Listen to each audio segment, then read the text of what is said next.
What's going on, everybody? So Thursday afternoon, we are, man, it's about 6:15 right now.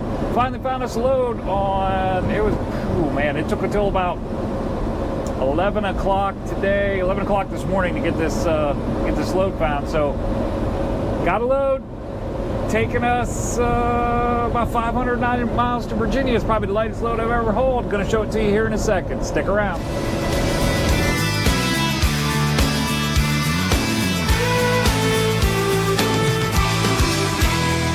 Right across these plains and prairies, Rocky Mountain highs, fade off into the distance like ghost riders in the sky. Black smoke and white line, steel horses side by side. It's more than just a living, y'all. Hell, it's our way of life. We're the last of the cowboys.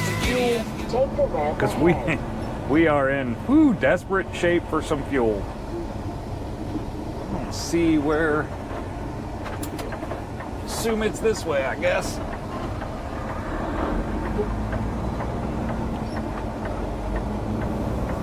Take the ramp ahead.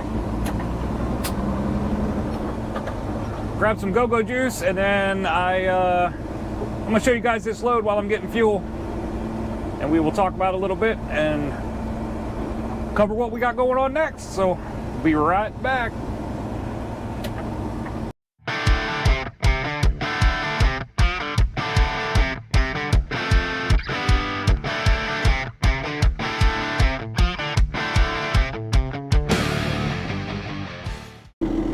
So I pulled in there and got fuel, and I intended and I shot a whole video, but there was music playing in the background. And anybody knows anything about YouTube, if you have music playing in the background, you can end up with a copyright infringement, and they'll take your video down. So I didn't want to do that. So it's Friday morning. We are getting ready to roll out. Ghost is doing a cool down process. We did a pre-trip, did a walk around already.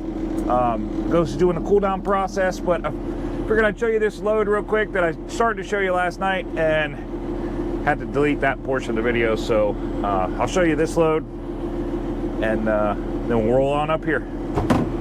Here we go. All right, so after all that fight yesterday,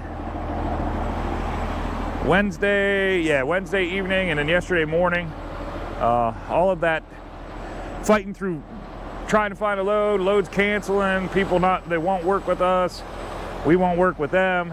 After all that, I got a good old 590 mile load of sailboat fuel.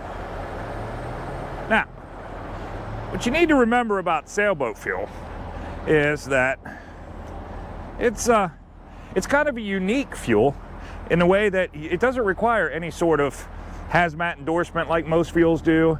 Doesn't require you to have a hazmat placards on the vehicle or an endorsement.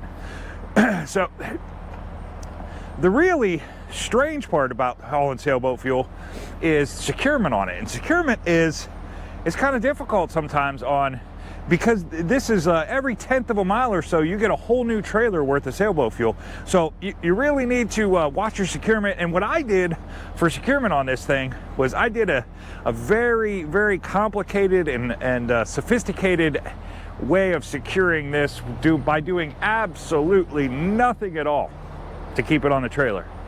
So, so as you know, what I'm getting at here is we ended up doing a 590 mile bounce to get up here. The cool part about hauling this sailboat fuel is exactly where it delivers.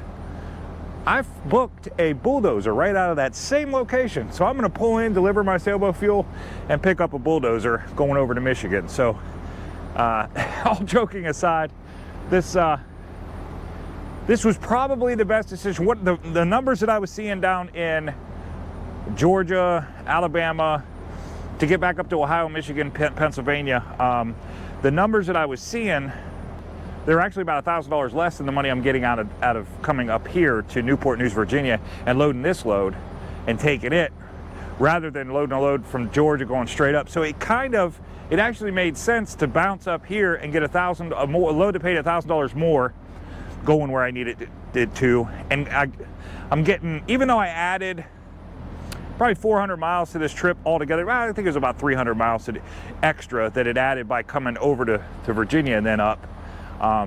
Even though it added that, the addition in money that I got paid for the load, plus when you're running empty, your fuel mileage is way better than when you're loaded. So you got the additional fuel mileage out of it. So it just seemed like this ended up being the best idea. Even though it seems crazy to have bounced 600 miles to get a load, it actually seemed like the best idea. So right now, Ghost is probably just about done with the cool down. Looking pretty good. Just about done with her cool down. We're about an hour away from Newport News right now. There was, in this very spot that I'm standing in, there was an RGN. In that spot over there, there was an RGN. And 2 spots over down there, there was an RGN. So guess where all those guys went. So I'm gonna try to get out of here now. We got about an hour drive over there to Newport News. We're gonna get this dozer picked up and we're gonna head to the house. We're here at the port of Virginia, waiting on them to come get us. Got checked in, went through security, got checked in. Waiting for them to come get us right now, take us back to our unit. Hopefully the volume's good enough on this. I don't have my mic on right now because I'm about to jump out. This is one thing that a lot of people don't do, and it's kind of aggravating in a way. But I got this opportunity where I'm not doing anything right now. So I'm gonna jump out. I'm gonna throw my reflective vest on because you gotta have one in the port. I'm gonna jump out and set all my stuff up. I got it set up in my mind what I need. Unit's 58,000 pounds. It's a bulldozer. I know what it looks like. I know securement basically on it. So I know what I'm gonna need is 5 chains, 9 binders, and I'm gonna try to get that stuff set up on the trailer now, get ready, so when they come get me, we can get over there, I can put it on real fast, and hopefully we'll get out of here in a decent hour. I wasn't expecting this. The wait time that we're having right now, I wasn't expecting that at all, so see what happens. What's up, Patriots? I hope everybody had a great Sunday evening. I hope everybody had a good weekend. I gotta remember that I don't have to yell. When you're wearing a microphone, you don't have to yell, so that camera way over there can hear you. Oh man. So Sunday evening, don't normally do too many videos on Sunday evening, but given I think we talked on a few episodes about timing, and given the timing that I got, just made more sense for me to leave this afternoon from the house. I actually took the load down to a bowling alley and had a little birthday party for my grandson at the bowling alley. It's kind of exciting for him to see this load on the trailer, and I parked it right out front of the bowling alley. They had a nice spot where you could just pull over, and it was perfect off the road. So I did that, did my little birthday party, and then continued on while my wife and everybody else stayed there and kept bowling. I continued on. Got over here, got parked. Looks like I'm about 2 hours from delivery. Should be able to leave here about 5:30 in the morning or so. Got parked about 7:30, so roll out about 5:30. We'll get to the delivery at 7:30, and it should put our timing right on schedule for what we got going on this week. But I didn't have a chance to show you the load. I did get my sailboat fuel delivered, and I did get picked up, but didn't get a chance to show you that load on Friday. I was running. Man, I got caught in DC traffic, and I almost did a video while I was in traffic, but you guys would not want to. That would have been a whole different side of Brett that you would have saw right there. I was not happy. It was about a 3-hour deal. I don't know why. I got there at like 1:15 in the afternoon. Should have been as good as you're going to get for DC traffic, and it was probably as bad as it could be for DC traffic. I don't know, man. I was really reconsidering my career while I was sitting in that traffic, not gonna lie. But I wanted to show you the load before I got it off tomorrow. Let's get out right now. Let's jump out and I'll show you this load, and we will cover securement and placement and all that gibberish. So be right back. All right. We are outside the truck now. This is what we got going on here. Delivered our load of sailboat fuel, and we picked up a D7 bulldozer. No blade. Crazy thing about this thing is it is basically legal dimensions. Not weight, but dimensions wise, height, width, length. They are all basically legal. We are on a heavy only permit here, no signs of flags. We don't need it. We are only on heavy. So what I did for securement, this thing weighs about 60,000 pounds. So what I did for securement on this thing is I did my normal, did my X chain, half credit for both of those. My binder's off the tracks, no chain at all. On each side we get half credit of those. So basically back here in this whole setup we have 2 chains worth of securement. And up front here, did the same thing. We did our 2 X chains, and then our binder's coming off the tracks, no chain at all, hooking right from the track to the side of the trailer. 2 more chains for those 2. And I added 1 going through the hitch, goes all the way across, full credit for that one. So basically we got 5 chains here, 5 chains holding in 30,000 pounds. It's actually like 58 and some change, but I'm calling it 60 to make the math easy. We're holding in 60,000 pounds, 5 chains times 6,500 each. You do the math, we're good to go on that, by about 2,000 pounds. Placement on this thing,